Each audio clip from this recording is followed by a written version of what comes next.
Good evening. I'm Fox 4's Elise Chingier with your digital update. Tonight, we know that all U.S. Army aviators not involved in critical missions have been grounded. This is following two recent helicopter crashes that left 12 soldiers dead. That includes one from Cape Coral. Now, according to the Army, the aviators will be grounded while pilots focus on training protocols.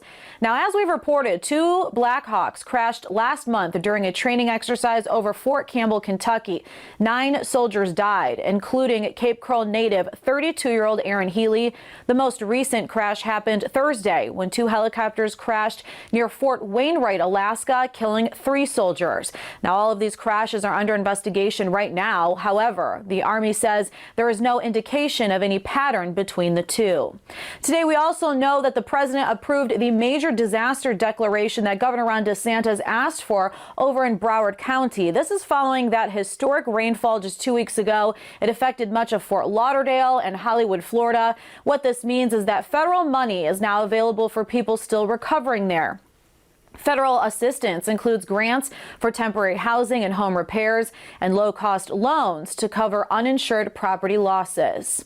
And I'm sure many of you remember those long days without water after Hurricane Ian. Well, now the state is sending $100 million in grants to help improve and fix wastewater systems to the hardest hit communities right here in Southwest Florida.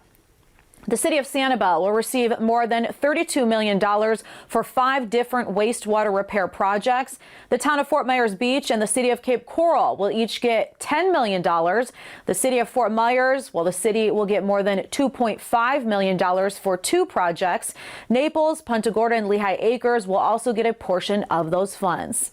Now let's get a check at your forecast on this Saturday night with Fox 4 meteorologist Andrew Shipley. Hi, Andrew. Hey, Elise. Yeah, we are gearing up for what could be a pretty stormy night and morning for us, but over the next couple hours, I still expect mostly cloudy skies. It's not until about 2, 3 o'clock in the morning we'll be tracking showers and thunderstorms. It's also going to be a rather mild night, 74 degrees for us. Now, looking ahead towards your Sunday, this is all coming in with a cold front, which means high temperatures tomorrow only expected to be in the lower 80s, especially inland to Punta Gorda, 80 degrees, 82 Cape Coral, Fort Myers, 81 down in Naples, though you get inland still looking at mid to upper 80s, but will be rather windy. We're going to talk about that in a second here as well. So let me time out those showers and storms for you. Here's 3 o'clock in the morning. We do expect up further to the north, say Charlotte County for you, northern portions of Lee County, watching those showers and storms there. But the majority of the stuff's going to arrive right around 5 o'clock in the morning. And you can see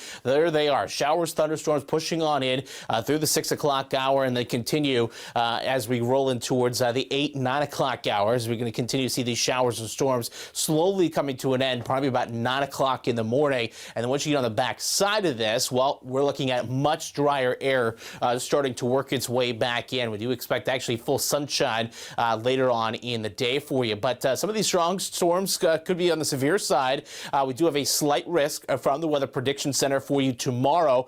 You can see that includes basically all of our viewing area. So again, we'll be watching that pretty closely. We also do have a 5% of any given storm having a tornado. So we do have a moderate looking at a tornado threat out there tomorrow. So we do want to keep our eyes peeled for that. We also have a low-end hail risk to go with these storms. So again, we want to stay weather aware. Even damaging winds is going to be a factor in this 15% chance of damaging winds with any given one of these storms. So let's talk about the wind in particular tomorrow.